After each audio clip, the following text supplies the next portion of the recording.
So, okay, and I think we are live. So, hello, my name is Intermezzo, and I'm here joined by Andrew, Mick, and Blackjack, and we are talking about Aleksandr Solzhenitsyn's Harvard Address. So, why don't you guys go briefly introduce yourselves before we start? I guess I'll go first. I'm Blackjack. I'm around on the I guess you'd call it the reactionary community on YouTube, and that's about it. Mick, I have a YouTube account for the traditionalist community, but I've slowly just been reduced to meme posting on Discord.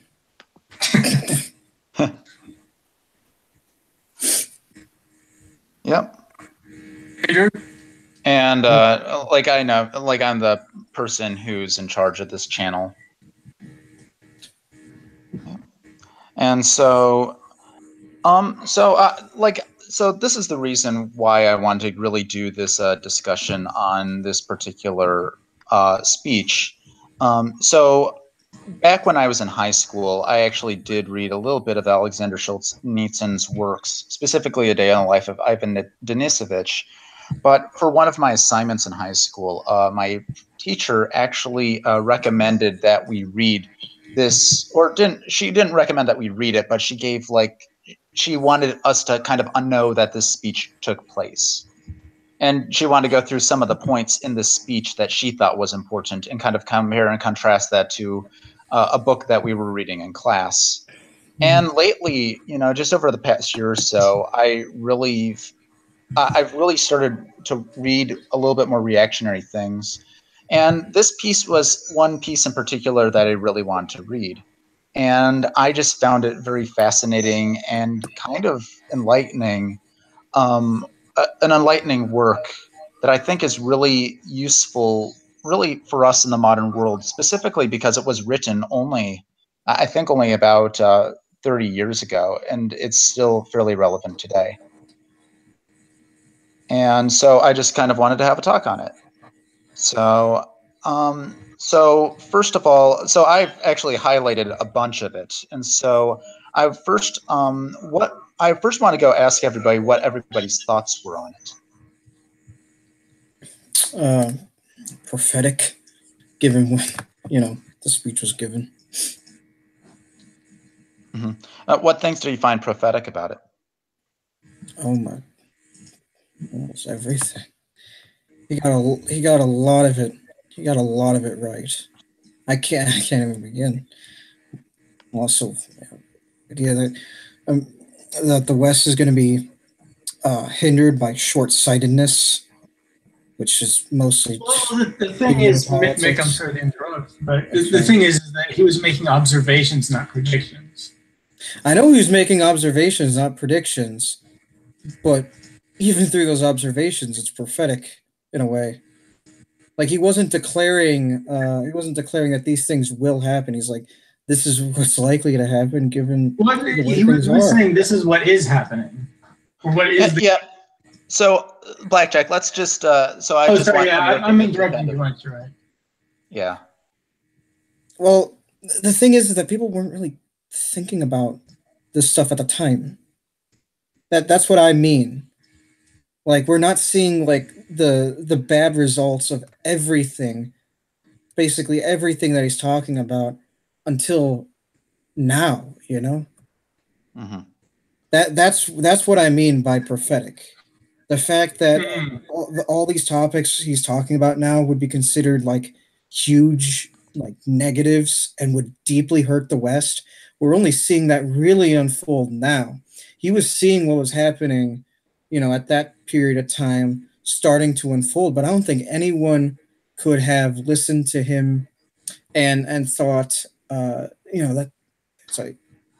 absolutely thought that this was going to bring us down. Like what academic life saying that socialism would just destroy things.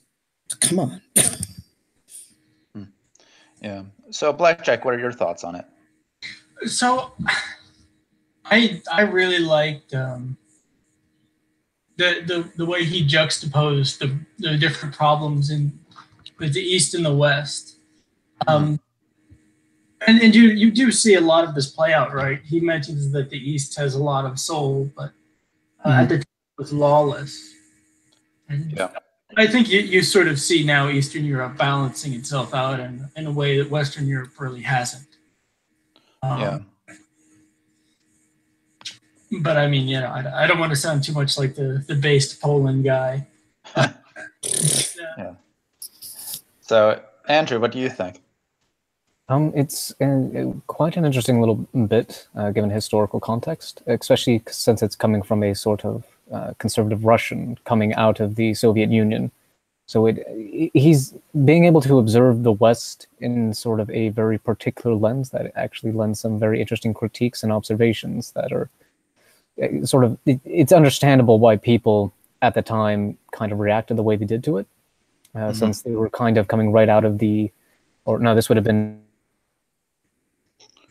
kind of towards the end of the Cold War. It would be in that period of time, but it's still right about the end. Yeah, this would have been 1934, I think, is when the speech was given. Yeah, 1980 something. No, I'm pretty sure it was 74. It's 78.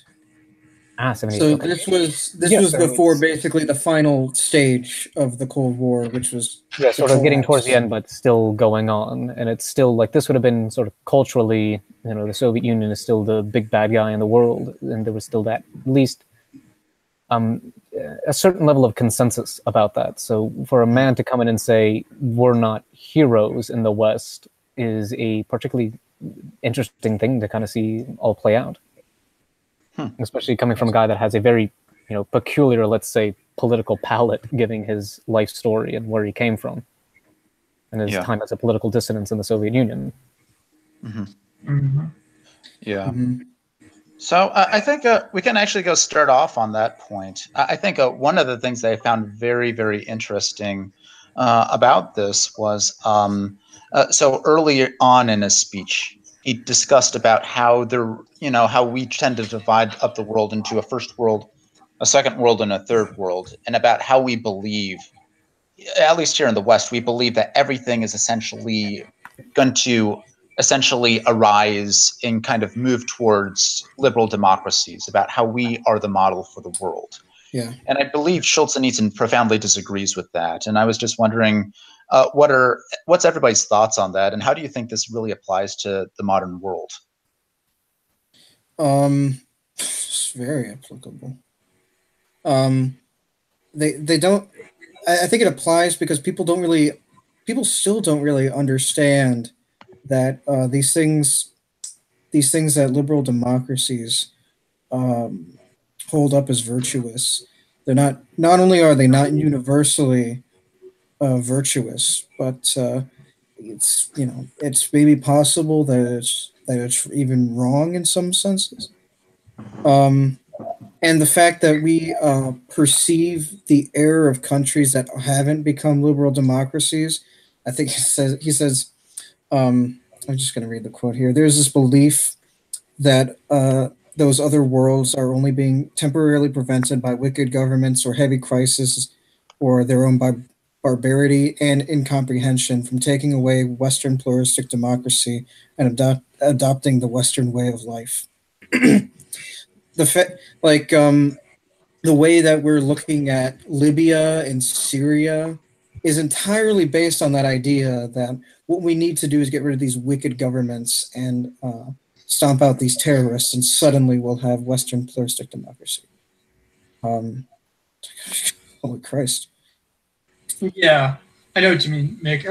It's the idea that the West has that everything will eventually become the first world given enough money and time, and that if something is not working towards or joining the first world given the money and time, then it's for some other reason or the problem of the government that is leading to this. And of course, I mean the first world in the Cold War sense. Yes. Yes. Well, I also think it's interesting, especially in especially recent events, where we have the whole migrant crisis. And I think it kind of plays on that too, how we assume that, oh, they're just going to join in the liberal democracy. They're going to abandon their culture completely when they come, over into our countries and completely adopt our point of view. And I believe like this kind of supremacist liberal position, I think, is flawed, to be honest. Well, yeah, you could certainly say. Anybody who doesn't see that at this point, I think, is just lying to themselves. Yeah. Or denying reality, whichever one's worse. Mm-hmm. So I think moving on from that, another thing.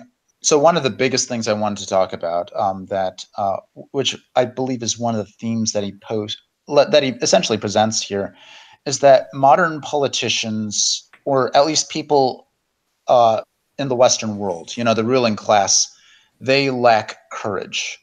Yes. And I find this was a very interesting idea when I read it. It was the first time that I encountered this idea. And I think to a degree, I kind of accept this because I think a lot of politicians, I don't really know if they believe that which they say, but I feel like they're afraid to deviate from the political party line, or they're afraid to say anything politically incorrect because they just lack the courage to do so. They're afraid that they won't get elected. They're afraid that they'll be shunned. And so what are your guys' views on this concept? It's very accurate. I mean, I'm just gonna take another quote from the speech. Political, intellectual bureaucrats show depressed passivity and perplexity in their actions and their statements, even more so in theoretical reflections on how to explain realistic, reasonable, as well as intellectual and even morally warranted is to their base state policies on weakness and cowardice. And decline in courage is ironically emphasized by occasional explosions of anger and inflexibility on the part of the same bureaucrats when dealing with weak governments and with countries not supported by anyone, or with currents which cannot offer any resistance. They get tongue-tied, paralyzed when they deal with powerful governments, threatening forces, aggressors, and international terrorists. Yeah, and even today, you see everybody kind of, when an act of terrorism happens, I mean, everybody tries to make an excuse for it. Yes. Oh, it's because of poverty. I think the only, it's because of poverty, it's because of racism, it's because of this, that, and the other thing. I mean, even people talk about how, a lot of white men who commit acts of violence, people even blame, oh, it's their whiteness, their maleness, but nobody actually blames the person in a way. I think that's first of all, but people are also they're not willing to actually look at the source, at the true source of the issue. No, because doing that would break the narrative that everything must conform eventually to the pluralistic democracy by force or by, well, actually, really by force, because every resistance has to be stamped out. So. Yeah. Andrew or Blackjack, do you have any thoughts on this? I missed a lot of the earlier part of this part of the conversation. So okay, so we were talking. Yeah, my computer was breaking out, so I'll have to. Okay. Yeah. How about you, Andrew? I'm still having some slight connection troubles, but okay. You too? Yeah, it just keeps kind of dying out every once in a while. I think it's mostly my computer, it just keeps freezing up, but the call doesn't really drop. But I mean, to the concept of courage, I wasn't particularly clear on what Solzhenitsyn actually meant by it. Not very many examples, but I can kind of, I don't know, beat around the bush to the topic a little bit. Yeah. Or, I mean, given his context, sort of going through quotes of Solzhenitsyn and actually going through some of his works, he's in sort of being a political dissident in the Soviet Union and being essentially banished for it. He's incredibly adamant. Yeah. If you are morally obligated to speak out against it, you don't sort of just go along with it because of, I don't know, material conditions, or oh, I might lose my job or something like that. But it's a particularly different context for the Soviet Union and Russia during the time. trying to apply it to sort of our society might be a little bit more different because of how interwoven jobs are with people's lives and how necessary it is for people to keep them. Yeah. I think what he partially means by courage is as different as being Hold on, Andrew's still talking. He's just getting cut off. Sorry.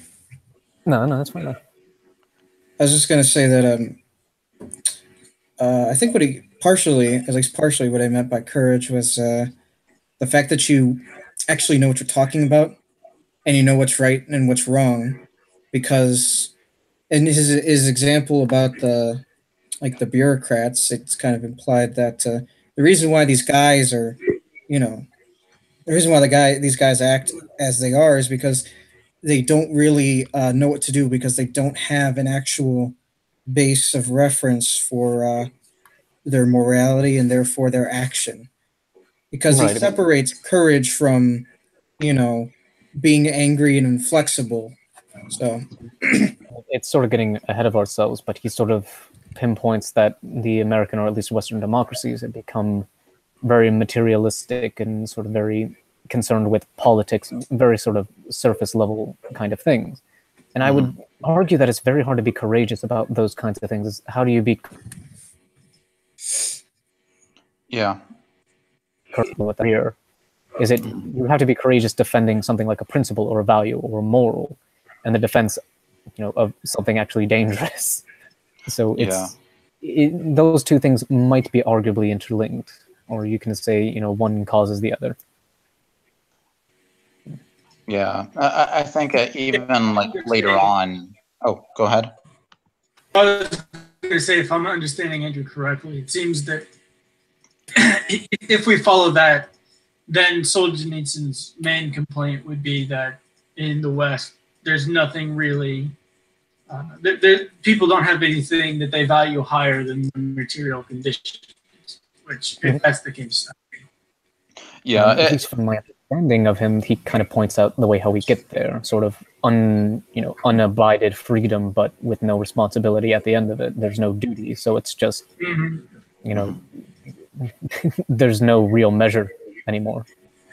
Yeah, I think a good quote that he had was that essentially it's towards the end. He says, "To defend oneself, one must be ready to die. There is little such readiness in a society raised in the cult of material well-being. Whoever shall save his life will lose it. Whoever shall lose his life will save it."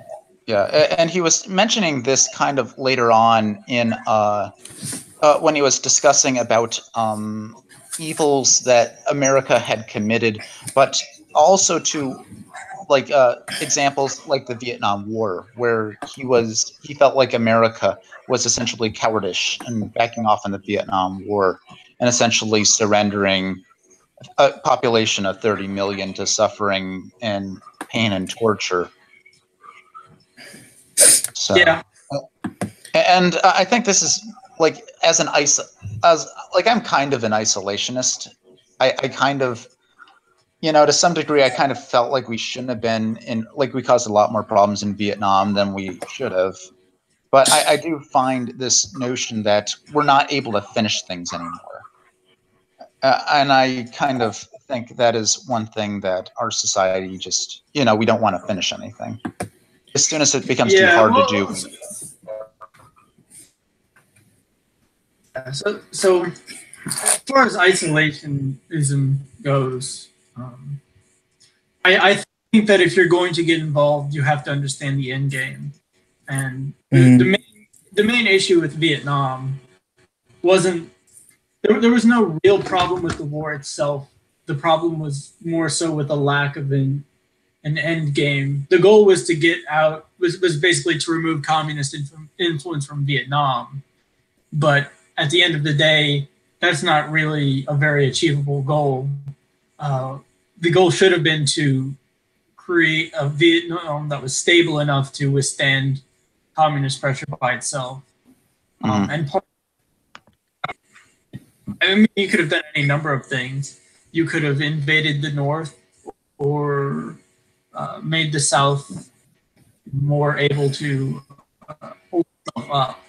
But at the end of the day, the only thing we really did in Vietnam was send people to die. Yeah. And in that case, I would agree with the isolationists in saying that the war was not worth it. Yeah, we encountered a similar problem in Vietnam that we did in the War on Terror, which is we kind of concluded that it was more important to just kill more of the other guys and to actually destroy supply lines, which is what they actually started doing by the end of the war. The war on terror was fought a lot better than Vietnam because it was fought with the lessons learned from Vietnam. The problem, there was no in Vietnam. The problems were strategic and tactical. In the war on terror, the problems were only strategic. At the end of the day, the United States had no real end goal in the war on terror. Okay. And in the same way that in Vietnam, the end goal was something that was so nebulous, it was never really achievable.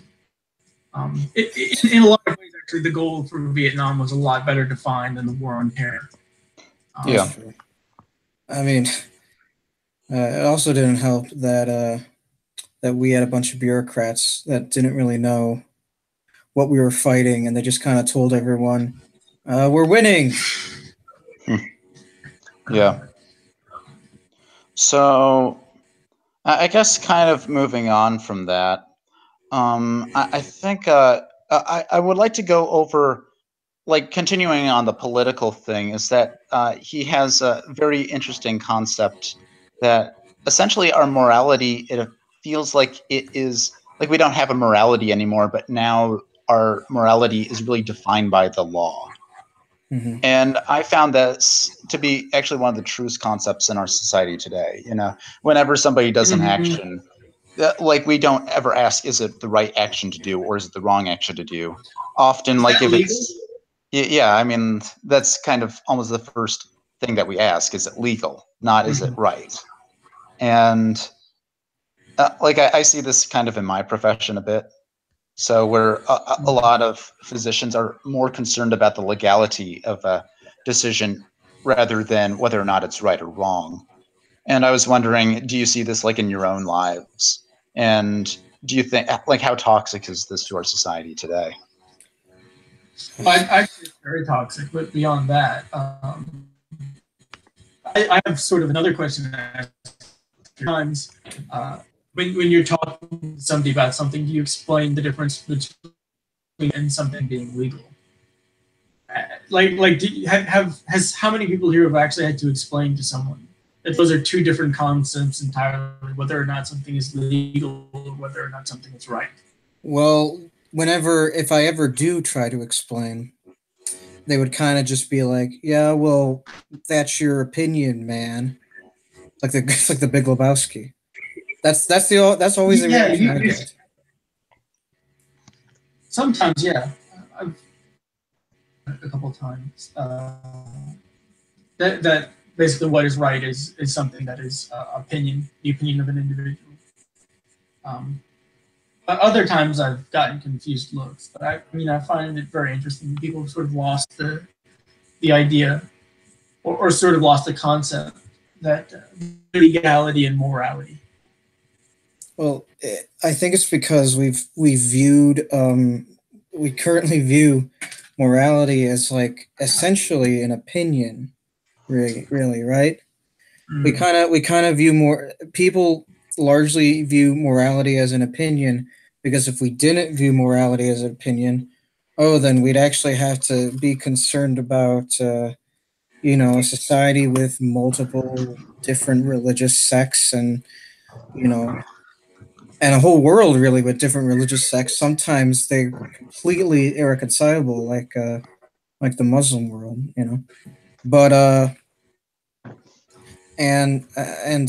the only way the people who are trying to maintain this kind of world order try to live with that is say, "Oh, just treat everyone's morality as an opinion." It's kind of like how people think philosophy is subjective, even though that's not what philosophy is at all. But we treat it like it's objective because it's like, oh, I can choose this philosophy or this philosophy. It's like they're all the same, you know? Yeah.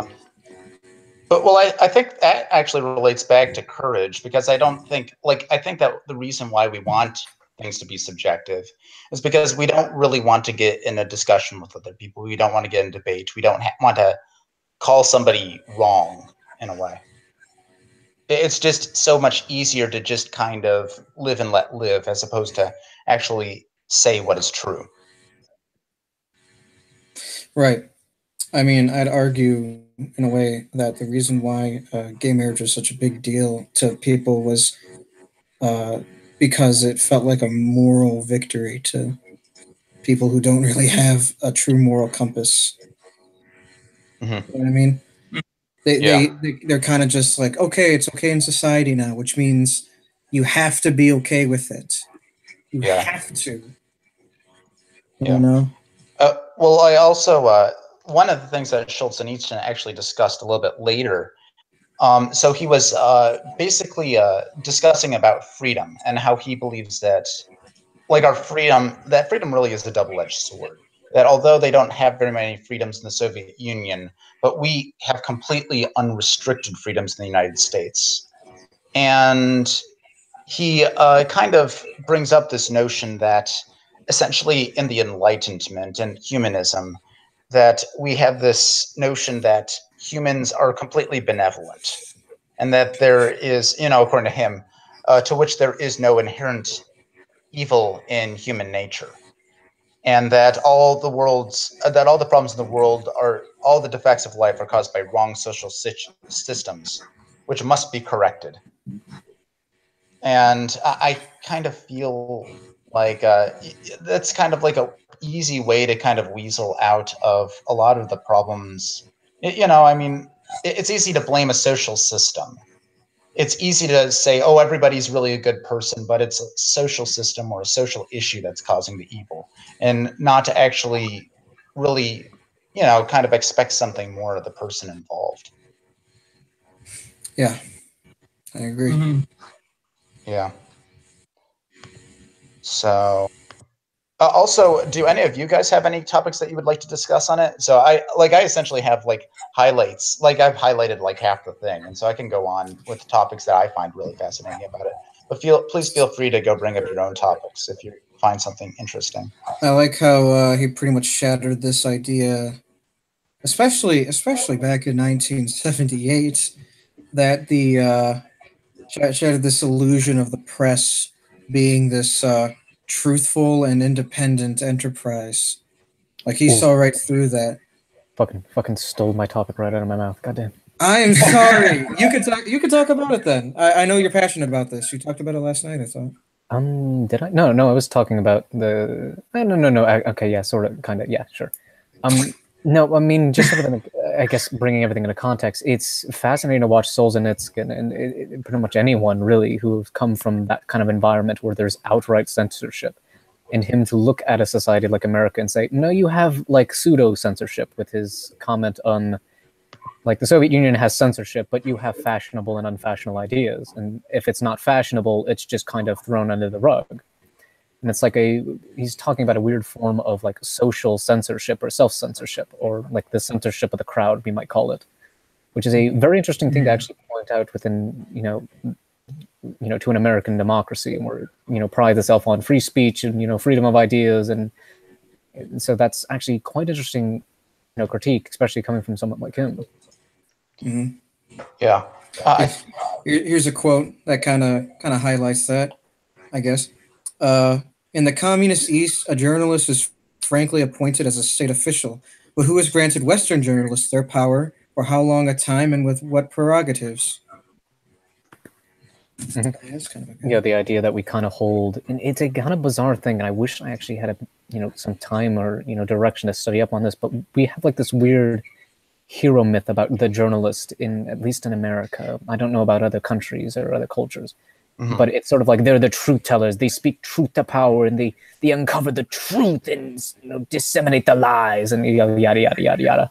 But that's really not true at all. The kind of like normal people with their own cliques and biases and all that kind of weird shit.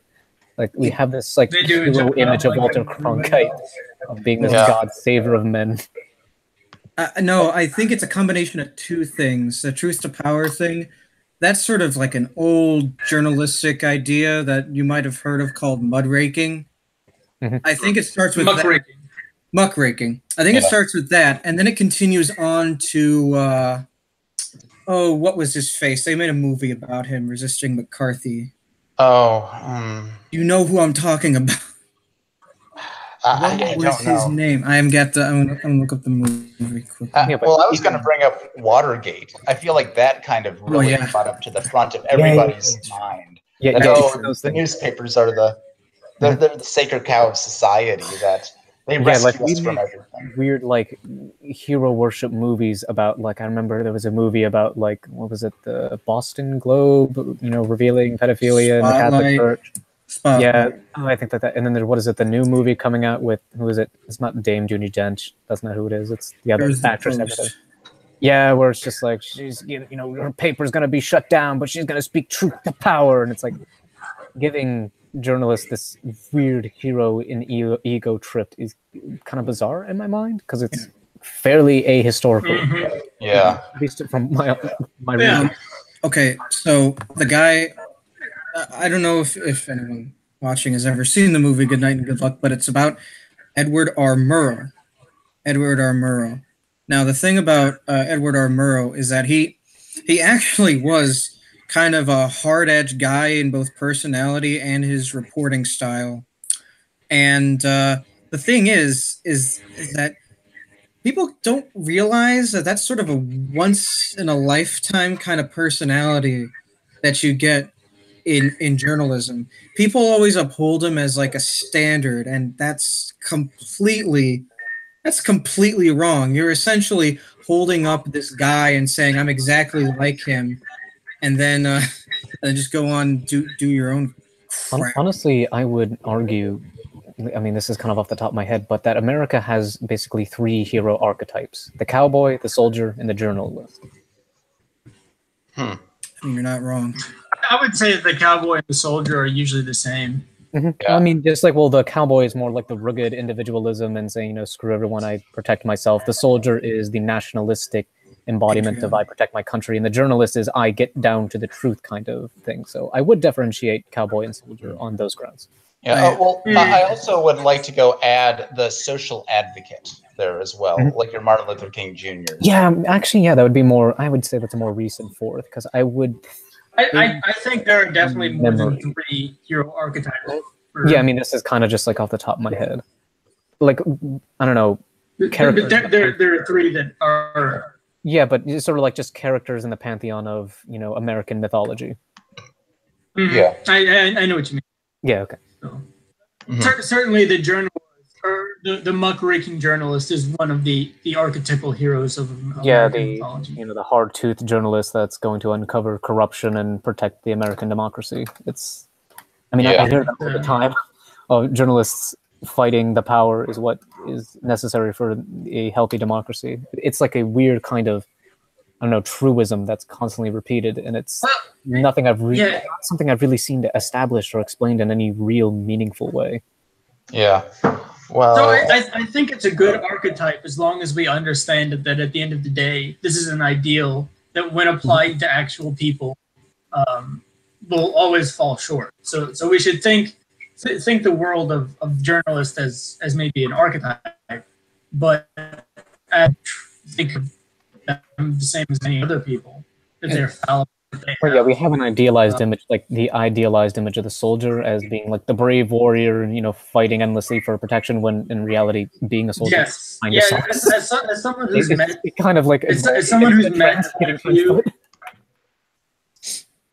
Well, not even that. It's just as someone who's met quite a few soldiers. Not all of them are very good people. I mean, they're people at the end of the day.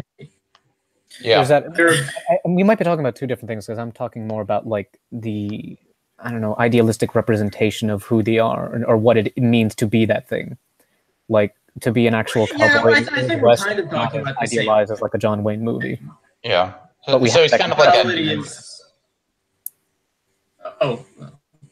was going to say, I think we're the same thing, is that the actuality is a lot different than it's very different than idealized. Yeah. Be that as for the people who embody the archetype in sort of meat space, I guess, and also for just in general the position itself. I mean, it'd be an interesting topic to develop more at a different time, but it's kind of getting a little bit off topic. Well, I guess to bring it on topic, this is an interesting quote about the journalists. What sort of responsibility does a journalist or a newspaper have to his readers or to his history or to history if they have misled the public opinion or the government by inaccurate information or wrong conclusions? Do we know of any cases of public recognition and rectification of such mistakes by the same journalist or by the same newspaper? It hardly ever happens because of the damaged sales. And I would say before. Oh, go ahead. Before we continue, have you posted this in the Discord, Doc? Have I posted the stream? I have. Yeah, I did. So feel free to go post it again. Maybe it's just not working for me. Maybe I'm posting the wrong thing. Because I was looking at the channel and watching, and I know Andrew, me, and probably you are watching. Yeah. So we need to get. Yeah. Can you go post it in the Discord, please? People 4 watching and 4 likes. Yeah. But anyways, I felt like that's actually one of the themes I think is true about that's true in the essay that he writes is that Solzhenitsyn, what was I going after, is that he feels like people don't have really a commitment. They don't really have a responsibility. And I feel like that's one of the big things that he fails to, that he feels that we fail to do. We don't have responsibility, including the journalism, including the politicians. And I think, would you each agree about that? Or is that kind of a little bit off topic, in your opinion? Probably. I'm gonna go with a little off topic. A little bit off topic. Okay. Yeah, but I agree with it. Yeah. Okay. And obviously he talks about how many hasty, immature, superficial, and misleading judgments are expressed every day, confusing readers without any verification. So he really seems to be describing our media today, to be honest. It's worse now. It's worse now just because the speed that you can publish now, thanks to the internet, is it's dizzying. It is truly dizzying. Well, so here's the question: Were people who listened to the speech at the time, or who were living in that time, do you think that either Solzhenitsyn was particularly insightful, or that people who were living in the West at the time were just particularly blind to their own problems? Because I think it's more the latter than the former. I don't think Solzhenitsyn was particularly insightful with any of his comments, other than he was just an objective, which, and I think he said this even himself, but nothing he was saying is something that an objective observer wouldn't notice. I kind of agree. Yeah. Maybe he wasn't. But certainly a lot of these observations are very pertinent, even today. Yeah. So we could go move on to, I guess we kind of covered it a bit, but we could go talk about trends, intellectual trends, and due to freedom, that nothing is forbidden, but what is not fashionable will ever find its way into periodicals or books or be heard in colleges. That's kind of the fashion of our day. Yeah, that's about right. But I guess we could go move on. So one of the biggest topics that I really want to cover is that he believes that spiritual development is the thing that our society is really lacking, and that is the only way that our society can truly move forward. And I just want to get everybody's thoughts on that topic.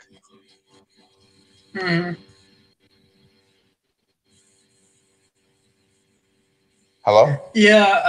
I think that the West spiritual development, if you want to call it that, has been something that's been stunted since the Enlightenment. Yeah. Although a slight revival, I guess you'd call it, in the 1800s. But I mean, that all ended with World War One. Yeah. And we could probably do a whole stream on just the effects of World War One on Western civilization itself. In order to stay on topic, we'll avoid that. Yeah. But You're really roboting, man. Yeah, you're roboting quite a bit.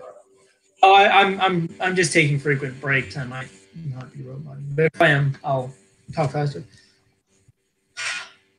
So basically, yes, I think that the West has a lot of growth, and I think that until it does, we will continue to have the same problems we've had in the 20th century. Yeah. And then 20. Mm-hmm. Yeah, that's true. I think so. There are some things I disagree with what he states, and sometimes I agree a bit. I don't like his history about it.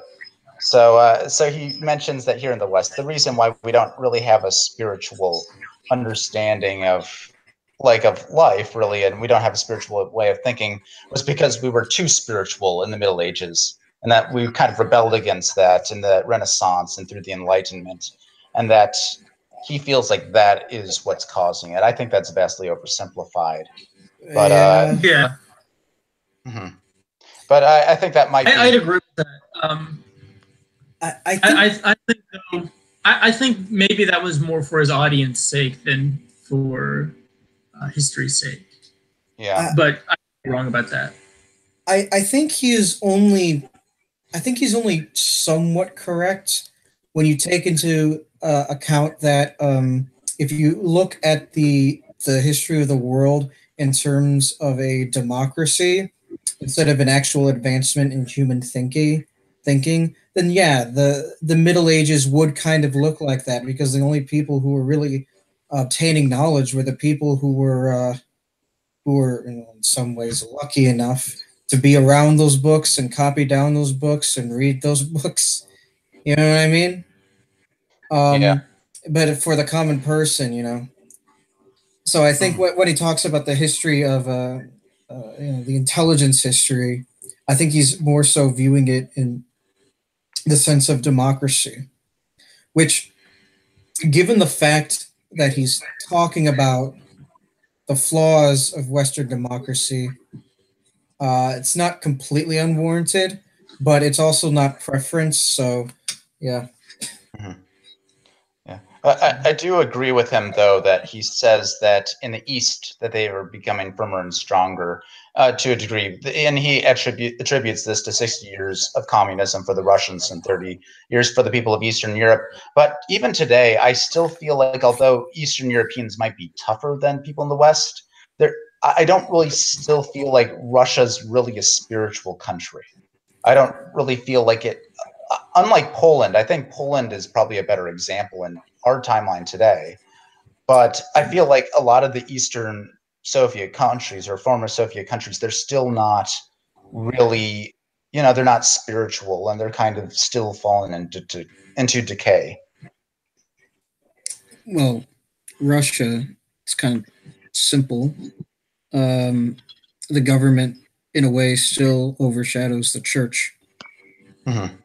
That's one big reason, and I think in a lot of Eastern European countries, that's kind of true.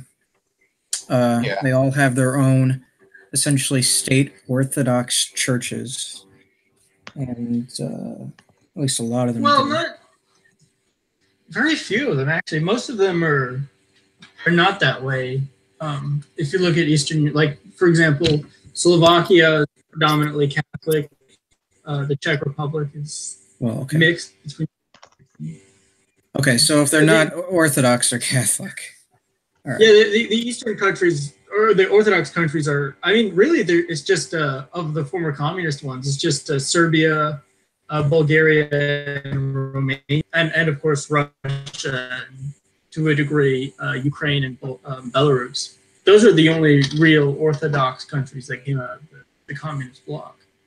Most of them, not. I mean, that's a good it's chunk. It's important to remember that these countries are coming out of the communist regime, so they're having major economic, political, and even cultural and religious shifts as it's kind of trying to get back on track. Since Orthodoxy was pretty harshly, regulated and oppressed during that time, but there does seem to be, at least from what I've read, a revival or like a weird kind of Orthodox renaissance in those countries. Mm-hmm. Yeah, well, there's been a return of religion to Eastern countries that came out of communism. Yeah, there's been a rebound, but I don't think it's not nearly as close as to what it was before the communists took over, I think. Well, yeah, it's not nearly anything. It's still going through serious recovery.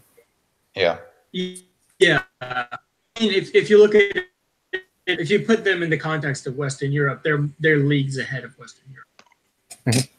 Oh, yeah, definitely. Yeah. So I think one thing I want to. So he believes that that essentially like a lot of these lost, like a lot of the lack of courage and the loss of the spiritual nature of a society, that he believes that these are meaningful warnings which history gives of a threatened or perishing society. The decadence of art or the lack of great statesmen. So he believes that these kind of herald the destruction of a society. And I know that's, like, in a way, I don't really know if it heralds the destruction of a society so much as a depression. But what are your guys' thoughts on that?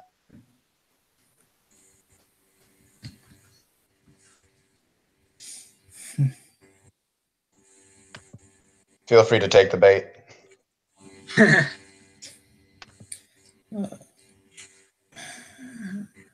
But well, I'll be honest, I didn't hear most of it because I cut out. Would you like me to repeat that? Go for it. Yeah, so I was basically discussing about how Solzhenitsyn believes that a lot of the faults and failures that he mentions in this piece, the lack of great statesmen, the decadence of art.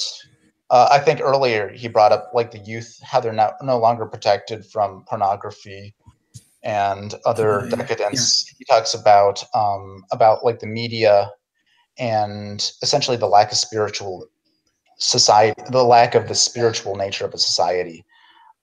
He believes that this is actually heralding the demise of Western society, or the demise of a society. And I think I kind of partially agree with that. I don't think it's going to, I think it's a signal of harsh times, but I don't think it's the definitive fall of a society. And I just wanted to know your guys' ideas on that. Yeah, I disagree with. Well, I certainly think it's part of Western civilization, this period of Western civilization. But I mean, I'd say this is. And I mean, this may be a false optimism on my part. Just because something has survived two collapses doesn't necessarily mean that it'll survive a third or another. But if you just look at the trend, which is that civilization will survive the collapse, then I mean, certainly you could make the argument that the civilization can collapse without it ending necessarily. Yeah. But what the quote unquote new dark ages will look like will be quite interesting to see. That's true. If we manage to live through them, or at least live through part of them. Yeah. I think it's going to be interesting to see the next few decades, to see, because I think towards the end he mentions that he believes that, we're kind of in this, that he believes that due to the decadence of today and the lack of materialism, that we will have a spiritual upsurge. And maybe, I don't necessarily see that right now, except for in kind of like obscure communities like ours. But I wonder, do you think that there's going to be the spiritual upsurge, or do you think it's going to have to fall first? I think I can tackle this a little bit.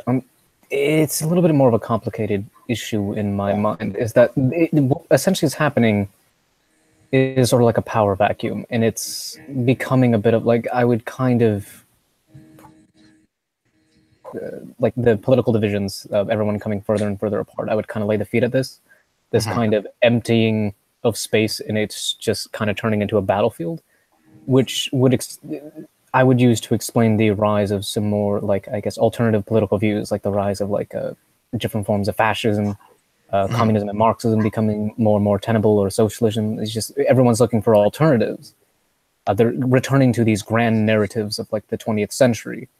It's personally a bit, worrying for me because of historical, personal, and rational reasons and all that. But another one of those things would be just actually a revival of spiritualism within the West, or the United States at least. So I can kind of see how Solzhenitsyn could reach that conclusion, saying that, well, there's a vacuum, people are going to start soul searching, and well, there's a plethora of religious, what is it, a religious buffet that they can pick from that's just waiting for them, and there's already a sort of religious history within the West and the United States, and it would just kind of be a stumbling upon the old books and kind of relearning, and then that can sort of trigger a revival, since it fills people with a sense of meaning again, and they're so that's seeing that kind of stuff in Eastern Europe, like the revival of orthodoxy to a certain extent.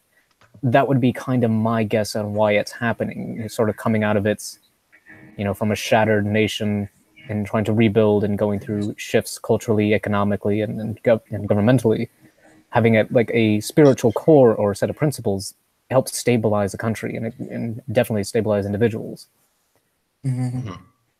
So it's for a spiritual revival to happen on the levels that I think you might be imagining or would wish would happen.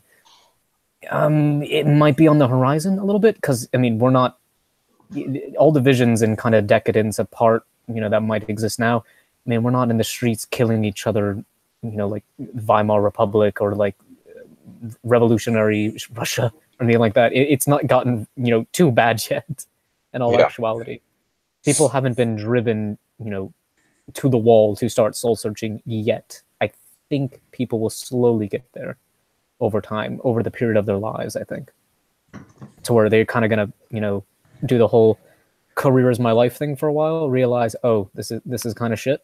It's kind of what the whole like midlife crisis thing is in my mind, where everyone like has a weird Buddhist phase now, and it would be kind of like that. Like they might find it later on in life and try to search for meaning in like their 30s and 40s once they realize, oh, striving in my career hasn't really fulfilled me that much. I think I think. Oh, go ahead. Did you guys get my opinion? I was gonna say that I don't think what we're seeing is the setup for a fall. I think we're just going through a pretty bad stagnation right now. I think this is the setup for a huge dry spell in terms of culture. Yeah. I think this is just the dry spell of culture and political power influence, really. Because I think what we're seeing pretty soon is like the destruction of these narratives. Basically, the narrative of the end of history has to be shattered first, and we are seeing the shattering of that, among the people who actually may even still hold it. But I think what needs to happen. I think what needs to happen is that narrative has to be killed first, and then there will be a soul-searching revival when people start to realize, oh, wait a minute. Maybe the success of a society is not this. Is not what government they adopt. Maybe it's the soul of that society, and then it'll come back to that. Okay. All someone has to do is reread Aristotle's Politics, and I believe Aristotle in his Politics clarified that that ultimately politics is in a way a battle of different people's ideas of what's true or not, and I think we are really coming ahead of that. So.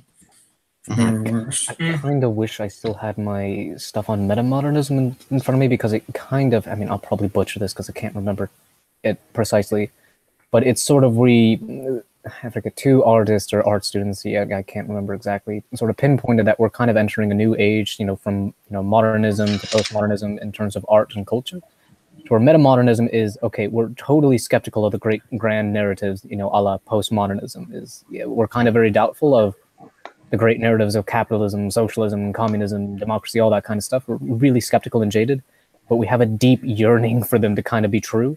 Is we want to fix things, we want a better world, but we're highly skeptical of the grand narratives.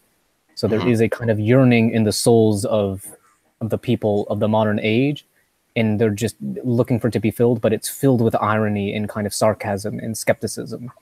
So it's a weird kind of synthesis of, like, you might say, like a yearning for a traditional sentimentality, the doubts of modernism, and then like the irony of postmodernism, all like synthesized into one in a desperate kind of autistic search for meaning. I wish I could try and dig it back up, and I'll definitely be able to get it to you if I can find anything. So this metamodernism is essentially memes. Yeah. Honestly, memes would actually be a part of metamodernism if I remember. It makes sense. It makes sense. Yeah. Well, it also makes sense. So, like, all this radicalism, I notice. So, like, I work with a lot of, like, typically older adults, you know, and in my profession, you know, a lot of the physicians I work with are in their 50s, 60s, at least the ones that are teaching me. And they're a lot less inclined to actually talk about anything basically that changes the status quo. They're fairly, you know, they're like the baby boomers. They accept, like, where things are going. They kind of think, like, even if they disagree with it, they're kind of like, they're not too bothered by it. And I kind of feel like with the new generation, with people in, you know, their teens and 20s, and like I have siblings who are that age, who are like even, you know, they're going to become more radical and more radical as, you know, as people realize that they cannot advance in society like their parents and grandparents could. So I wonder if, you know, when the people realize that materialism isn't going to give them the same benefit as it gave their grandparents and parents, that they will start yearning more and more. And that's actually what I kind of believe that Antifa and what the alt-right and what traditionalism and what all these other ideologies are doing is really trying to substitute, you know, kind of like a spiritual thing for the old material being. Although a lot of these, you know, people tend to coach it in a material way. You know, like you go talk to a lot of ANCAPs who, again, are very idealistic. You know, they'll coach it as an, oh, this is the best material way, or Antifa will say, oh, this is the best for material being. I kind of feel like we're starting to jump away from that in the younger generations. And I'm wondering, is this just because they're young and they haven't had a job yet and because they haven't been paid yet? Or do you think this is truly something that's going to be able to continue?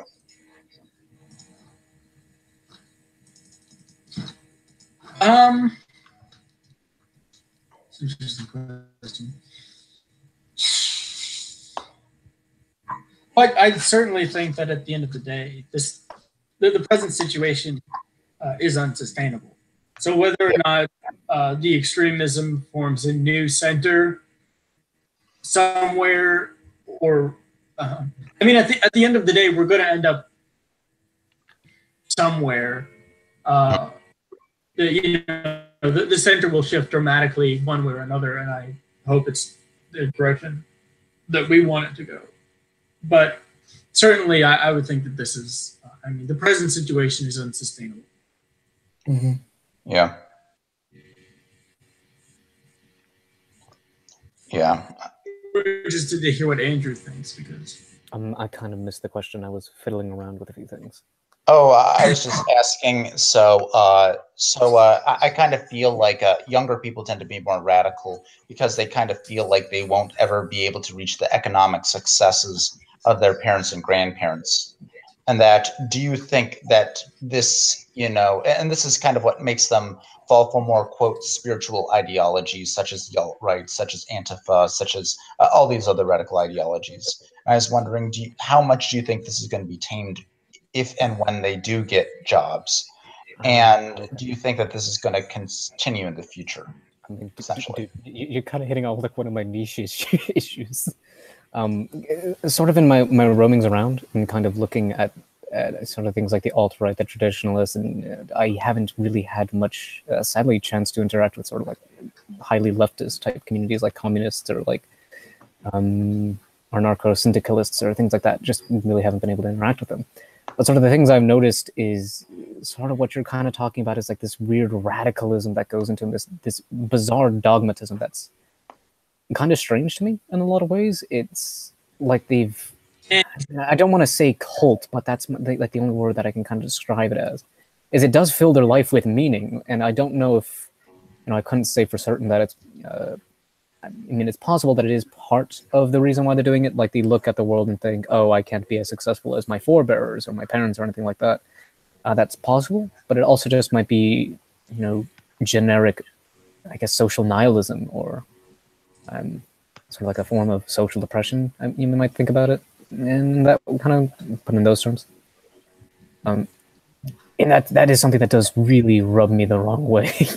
Where I see the old grand narratives coming down where it's like everyone has their own like who to blame for all the problems, and what explains away all the issues of society instead of confronting the complex reality of nature and society at large and having to realize, oh, I actually don't really know very much.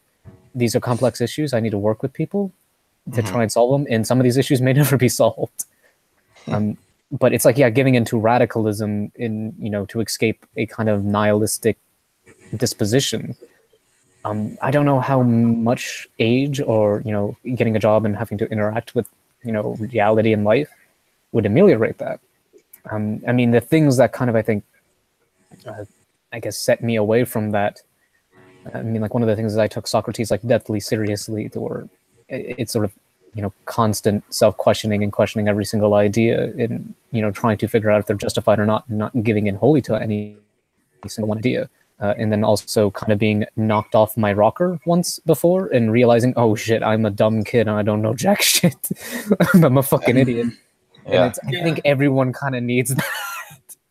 Especially like the young college kids. Like, I fucking despise them. Interacting with them, they're like, the self-centered, know-it-all, arrogant in nature is really, really just rubs me the wrong way. So I take a real personal issue with it. And they kind of just like keep going further and further into arms of like this dogmatism. It's like, yes, great, you're reading something. Like I've read, Capital and the Communist Manifesto and a bunch of Marxist literature, and I'm like, great, fantastic. What about alternative literature? Like, what about critique or anything like that? And it's just blank stares. They get really into a single niche type of theory or a grand narrative or some story like that, and never actually outside it or see like, okay, well, we've actually tried some of these ideas before, and we can look at the empirical evidence on what they resulted in. It wasn't exactly great. Didn't exactly turn out the way you might think. So it's kind of like the foolhardiness of youth mixed with the arrogance of a highly educated person, and it's kind of frightening. Well, it's like an adult teenager. Yeah, it's really scary. It's like the fuck you, mom, and the I know all the answers of adulthood. I'm so glad I mostly spent time around people that just kind of admitted that they were dumb so far in my college career. Yeah, it's really refreshing when you find someone like that in college. They immediately become my best friends. Except for some of the papers I had to help grade as an English tutor. I encountered some geniuses. Okay, as like a tutor myself, or like former, my heart goes out to you, my dude. Oh like, man! Look, I'll buy you a drink. Yeah. Yeah, I'll do that. Anyway. So, I guess, like, does anybody else have any other topics that they'd like to discuss, or would people like to have final thoughts, or what's everybody thinking? I mean, I don't really have anything. So. There was the point where Solzhenitsyn, this might just kind of be rehashing out some form of things that were already mentioned, but he pointing out that your Western intellectuals are really enamored with the idea of socialism when the people from the place I've been from are crying out, no, please, stop, don't. Yeah. Yes. he got that to a T. But then I do kind of agree with him, as in materialism inevitably leads to socialism and communism down the line, because people are just going to want more and more, and they're going to want to work less and less. Mm-hmm. Well, I mean, the thing that kind of I noticed about that was, I mean, it's sort of like a separating politics from like the grand narrative type politics, and then the like really autistic, detailed-oriented structuralist politics that I'm into. To where like the Western intellectuals never really experienced these grand political theories actually, realized and what they feel like. Mm-hmm. So they kind of, have a very different perspective than the countries and the people who lived under them, and they behave a little bit more skeptically towards them, where they've actually had those experiences, and it results in the political and cultural dispositions quite differently. So it's almost like maybe some of these people, like if you advocate for like fascism, communism, socialism, or anything like that, maybe we can send you to a country where this actually happens and you can learn a little bit about it, instead of this like purely theoretical, way off the ground kind of thinking that the ivory tower intellectuals kind of sit in, or they just like, if we implement these theories, everything will be fine, and there's very little empirical basis in my mind for some of those ideas, or at least how they like plan to implement them. When it was like we had natural experiments with them, and they're kind of ignored or explained away.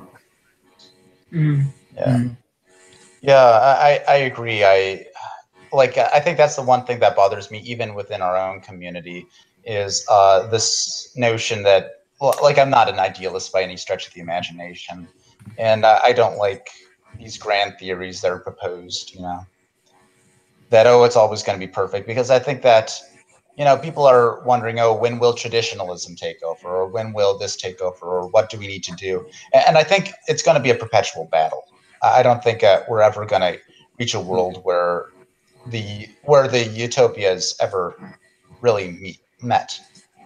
Yeah, it's completely contextual for me. Like, I can agree with the traditionalist on the aspect that I think tradition and religion needs to kind of have a resurgence in at least the context of Western societies, because it's kind of falling apart with no real kind of base or unifying principle.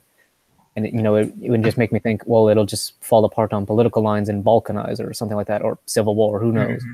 But I mean, if you want to keep it together and keep the whole tapestry tight and not falling to shreds, you need something highly significant and meaningful, like a religion or spirituality, or at least a higher principle or order to things. So that's where I can kind of agree with them, but that's totally contextual. Like, I would look at like Middle Eastern theocracies and go, no, you need to like some left wing India would help a little bit. Some secularism might help. Yeah. So it seems totally contextual in my mind. Well, I don't know if this is the place for this, but I think most of us, with one exception, have similar religious opinions, and particular religious opinion does not allow for any sort of utopia outside of the end of the world. To put it bluntly. What about my liberation theology? More realistic. Oh, liberation theology. I saw a book on that in the library, and I nearly took it out just for funsies. You should have taken it and burned it. That's what you should have done. I don't want to talk about this on stream, but I have some like fantastic shit to show you that I found in the library. It's good laughs. Right. Okay. We'll do that after the stream. Yeah. Seriously. Yeah. Also, somebody in the chat section told me that I pronounced. Is it I can't pronounce the name Solzhenitsyn. I always call him Solzhenitsyn. Is it Solzhenitsyn? Solzhenitsyn. Like, how else would you pronounce it? Solzhenitsyn. Okay. Solzhenitsyn. I'm not. Oh yeah, no, that is right. Solzhenitsyn. Yeah. Solzhenitsyn. Okay. Solzhenitsyn. We do not have any Slavs here, so I mean, I might be pronouncing that with like some Polish bias, because that's kind of how I'm reading it. So probably wrong from a Russian pronunciation, but that's how I've always known it. Yeah. It might be pronounced Solzhenitsyn or Nishkin. I'm fucking up on it. Oh. I'm now overthinking it. I mean, my pronunciation for his name comes from me recalling how Jordan Peterson pronounced it. So Oh wow! I just You need to read the Gulag Archipelago. That's the only thing he wrote, right? Yeah.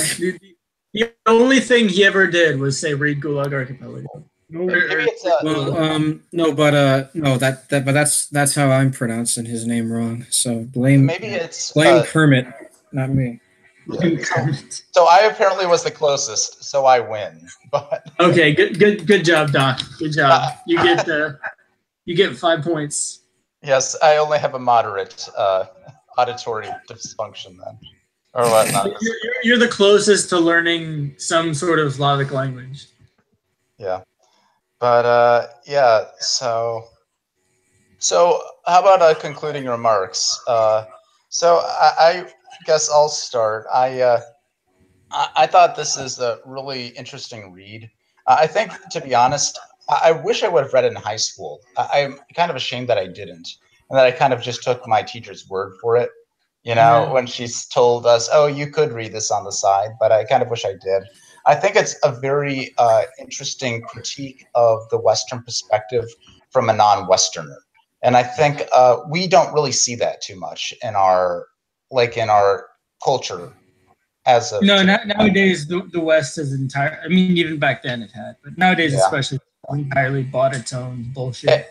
And I think this would be good to help us, especially when talking with. To be honest, I think this would be useful when talking with people who are on the left wing side of the aisle to kind of understand, because it's coming from an outsider's perspective, it's going to seem less threatening, and I kind of feel like it really talks about topics that, you know, we as reactionaries, that we kind of view in a positive light, but it kind of does so in a very narrative, with a good narrative that can convince perhaps somebody of a left-wing persuasion to actually take a look at these issues more seriously. Mm-hmm. I'd be much inclined to agree with that. With I guess a few caveats, and if I can remember them quickly.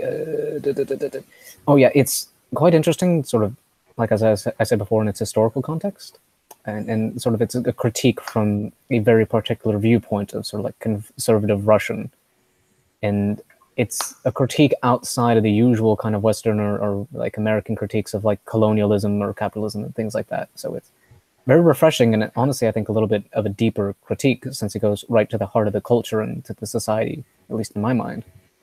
So it's a little bit, I would say, a bit more moving, instead of, you know, the kind of like, oh, war crimes, government crimes, yada yada yada. It's like, no, as a society, as a people, as the polis itself is sick and needs reform. It needs to be restructured, or it needs to be healed. And then just on its sort of the historical basis, coming from a very particular viewpoint. Mm-hmm.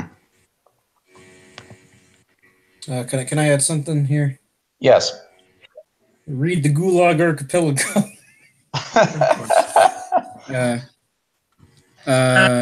No, but it's just again. Read Beach, to be honest.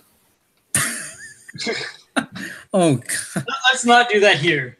The fact that a guy in 1978 could say the USA is not a model, and that the world is divided more than between capitalism, socialism, and countries that aren't capitalist or socialist yet, and not have it be some kind of Christopher Hitchens like critical theory perspective on it.